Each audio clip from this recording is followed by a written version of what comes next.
નવનીતભાઈ, સૌથી પહેલા તો બરાબર. આપ જે એટલી લાંબી લડત લડ્યા હતા અને જ્યારે આપને ખ્યાલ આવ્યો કે હવે જયરાજની ધરપકડ થઈ છે, પહેલો ભાવ શું હતો આપનો? જે ખુશીની વાત છે કે જે મારા પ્રૂફ પ્રમાણે ને યોગ્ય દિશામાં તપાસ થઈ છે એ બદલ એસઆઈટી નો, મારા સમાજનો, મારા આગેવાનો, અમારું લીગલ ટીમ અને બધાનો, કોળી સમાજ, અમારો આખો કોળી ઠાકોર સમાજ, એ બધાનો આભાર માનું છું. નવનીતભાઈ, ક્યાં હતા તમે જ્યારે તમને સમાચાર મળ્યા? ક્યાં હતા? હું તો મારી ઘેરે હતો, ભાંગલો તૂટલો. પણ આ ભાંગલા તૂટલા તમે હતા ને આ સમાચાર મળ્યા તો થોડી તંદુરસ્તી આવી ગઈ હશે ને હાલવા તમારામાં? મીણો હાલીને માતાજી ગયો હતો. આપને ભત્રીજા સાથે પણ અમારી ટીમમાંથી વાત થઈ, એમને કીધું કે નવનીતભાઈ તો ઉપડી ગયા છે, તો અમારા માટે પણ એવું હતું કે જુસ્સો આજે આવી ગયો છે નવનીતભાઈમાં. હા, સારો થઈ ગયો, હાવ એવું થઈ ગયું. પરિવાર વાળા શું કહેતા હતા નવનીતભાઈ? પરિવાર વાળા બધા ખુશ છે. અમારે ત્યાં દિવાળી છે, ફટાકડા ને બટાકડા ફોડીને. અમે થોડા વિડીયો જોયા, ત્યાં આગળ દિવાળી આમ તો વર્ષમાં આપણે એક જ વાર ઉજવીએ, આ વખતે ના, થોડી અમારા આખા સમાજમાં આજે દિવાળી મનાવી છે. સમાજમાંથી ફોન આવવાનું ચાલુ થયા, વડીલોના ફોન ફરી શું કહે છે? બધાના ફોન આવી ગયા છે, બધા ગામડે ગામડે ફટાકડા ફૂટ્યા છે, સિટીમાં ફટાકડા ફૂટ્યા છે ખુશીમાં. અને આ એક, કેમ કે તમે ખુદ લડ્યા છો એટલે તમને ખબર હશે કે તમે ત્યારે એક વખત મેં તમને ભાવુક થતા જોયા જ્યારે હીરાભાઈ સોલંકી મળ્યા હતા. અત્યારે પણ તમે થોડા ભાવુક થઈ ગયા છો, કેમ કે એટલી મોટી એક રીતે જીતની શરૂઆત થઈ છે. પરિવારજનો, હા, જ્યારે તમે કીધું આ બધી વાત, પરિવારજનોને ખબર પડી, બધા ભાવુક થઈ ગયા હતા. એટલા બધા બધા ખુશ છે. હીરાભાઈ સાથે કોઈ વાતચીત થઈ? જે વાતચીત થઈ ને, શું કીધું એમને તમારા તરફથી? કે આપણે જે કઈ આપડી હાચી લડાઈ હતી એટલે આપણે જીત થઈ છે, એ બદલ આપણે બધાનો આભાર માનીએ. સમાજની નવનીત એકતા. નવનીતભાઈ 31 ડિસેમ્બર 1 જાન્યુઆરીથી બૂમો પાડી પાડીને કહેતા હતા કે આરોપી એક જ છે અને એસઆઈટી એ જ આરોપીની ધરપકડ કરી, ત્યારે તમને આમ શ્વાસમાં શ્વાસ આવ્યો કે હા, હવે જે થયું એ સાચું થયું? હા, હજુ બાકી છે. હજી શું બાકી છે? જે આરોપીઓ બાકી છે, જે 60% જેવું આવ્યું છે, જે 40% બાકી છે. 40% હજી બાકી છે. પણ એક કહેવાય કે ઇંગ્લિશમાં કહેવત છે કે વેલ બિગન ઇઝ હાફ ડન. સારી શરૂઆત અડધું પૂરું કરી દે છે. અત્યારના તમને એવું લાગી રહ્યું છે? એટલે હું ઇંગ્લિશ સમજતો નથી, પહેલી વાત તો એ. પણ એટલે અડધું, જે એમ કહેવાય ને કે ગુજરાતીમાં આપણે કહીએ કે સારી શરૂઆત હોય ને તો અડધું પતી જાય, એમ એવું તમને લાગે છે કે 60% જે પતી ગયું છે સારી શરૂઆતના કારણે પતી ગયું છે? હા, 60% જેવું પતી ગયું છે, 40% બાકી છે, એ પતાવી દેશે. હવે એસઆઈટી પર ભરોસો છે? અત્યારે જે કાર્યવાહી થઈ રહી છે એનાથી ખુશ છો? એની સાથે ભરોસો? એસઆઈટી ઉપર મને ભરોસો આવ્યો છે, કારણ કે પહેલા તો મારો પોલીસે વિશ્વાસ જ ઉડાડી નાખ્યો હતો કે મારે શું કરવું.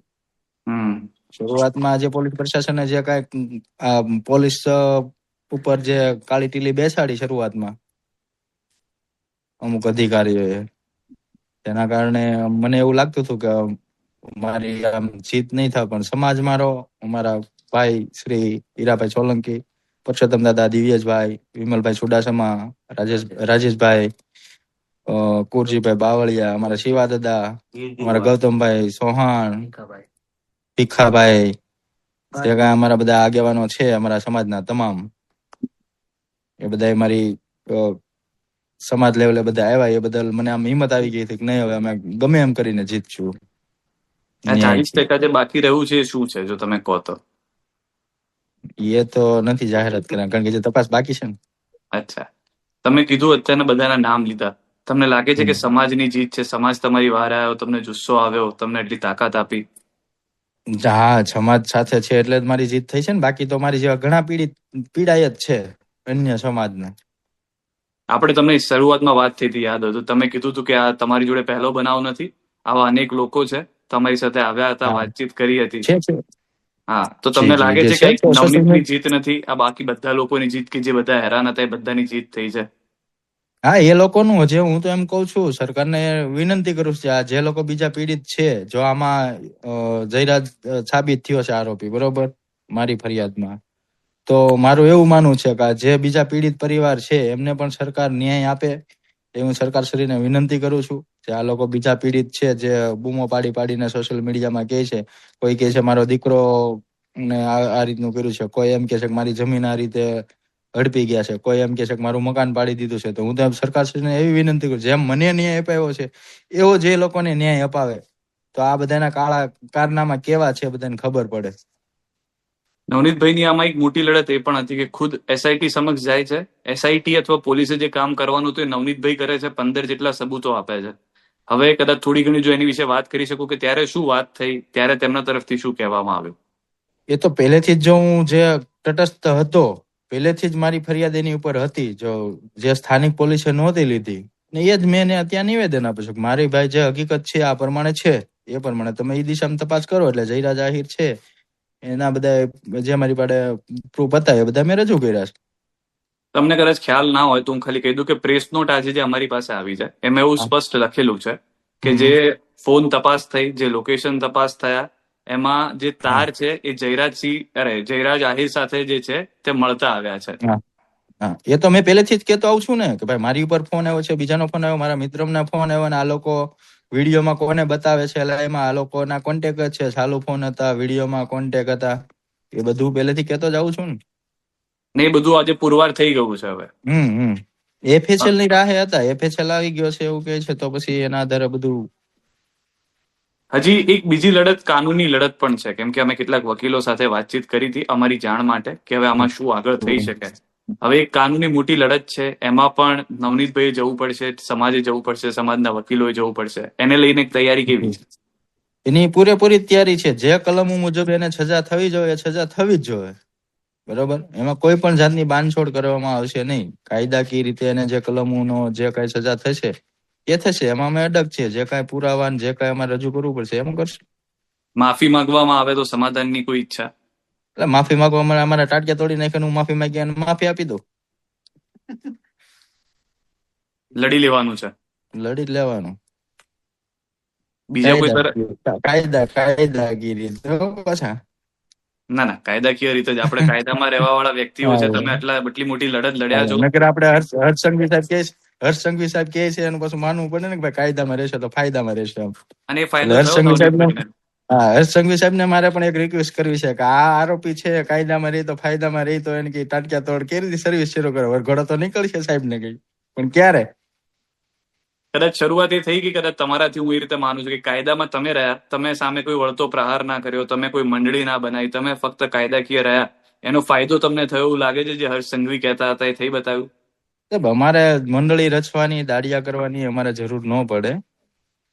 અમારો કુટુંબ પરિવાર મોટો છે, પણ અમે એ દિશામાં નથી ચાલતા. અમે ધંધાથી માનીએ કે ભાઈ રોજી રોટી કમાઈને ધંધો કરીએ. બાકી અમે 8 ભાઈઓ છીએ સગા.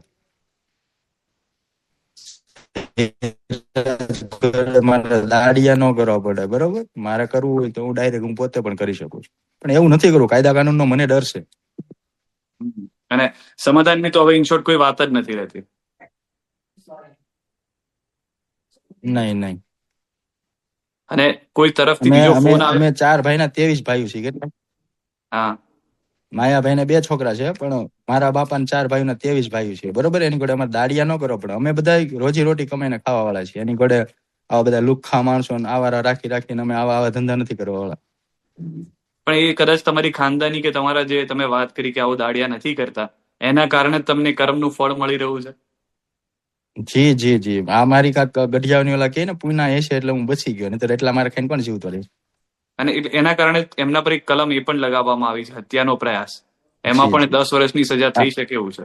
એ તો મારા હાથી એટલે તો ભાંગ્યા છે બધા. આડેધડ મારતા હતા. મારો હું માથાનો એનો બચાવ કરતો હતો એટલે હાથ આડા રાખ્યા. મારા હાથ એમાં તો તૂટી ગયો છે.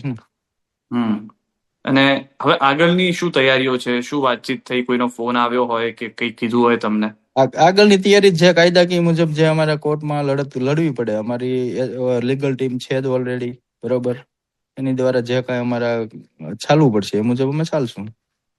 જયરાજ તરફથી કોઈના તરફથી ફોન કરાવડાયો હોય કે પૂરું કરો કે એવું કે હવે ફરી એક વખત શરૂ? એના બાપો ઘણી વખત ઘણાના કોન્ટેક્ટ કર્યા છે કે નવનીતભાઈ કેવો પાછા વળી જાય. એટલે હું મને કઈ ઢીંગલા પોતાની એની રમત હતી તો હું પાછો વળી જાઉં.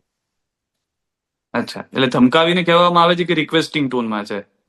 ધમકાવીને તો શું કે આમ કે નવનીતભાઈ કયો સંતોષ માની લે આમ, એટલે ઈ કે આમ કરી દેશું અમે એમ. એટલે મારી એવી ભૂખ નથી.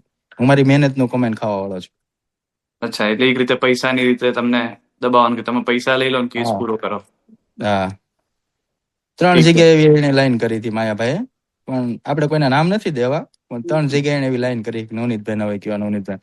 પણ મને તો વિશ્વાસ હતો બરોબર કે હું ગમે એ રીતે કદાચ હાલો પ્રશાસને જે મારો વિશ્વાસ ટૂંકમાં પહેલેથી તોડ્યો હતો એટલે મને વિશ્વાસ નહોતો આવતો બરોબર.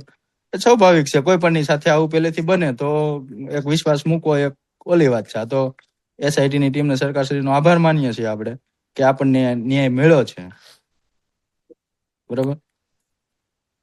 મનોબળ કેટલું 20 દિવસમાં? કેમ કે મારા માટે બોલવું, તમારા માટે સમજવું બહુ અઘરું છે.